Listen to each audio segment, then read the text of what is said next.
दाल में काहीतरी काला आहे वाटतं. लाड नाही हा.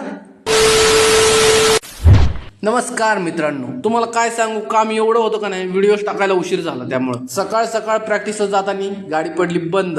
मग आईला नुसते किक मारतोय पण गाडी काय चालूच व्हायना.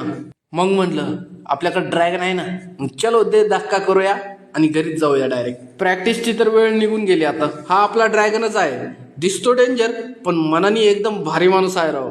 घरी आल्यावर डाकू म्हणली मला भांड्याच्या दुकानात घेऊन चला.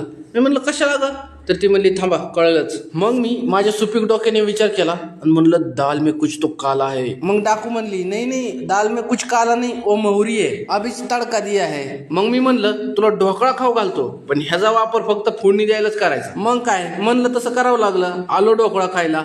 एक वचनी माणूस आहे ना आपण. ऑटोच्या शोरूमला आलो तर बघतोय तर लयच गर्दी. काय मॉडेल आलेत राव नवीन नवीन. हे बघा याला चारी साईडनं बघितलं इलेक्ट्रिक होता पण म्हणलं नको, आपला त्रिशूळच लय भारी. गोडाऊनला येऊन बघतोय तर पेंटिंग चालू होती रिक्षाची. तुम्हाला वाटेल मी रिक्षा घ्यायला लागलो काय, मी नाही घ्यायला लागलो, आमचे भाऊजी घ्यायला लागले. भाऊजी जरा लाजतात कॅमेऱ्यासमोर यायला, पण तुम्ही लाजू नका लाईक आणि फॉलो करायला.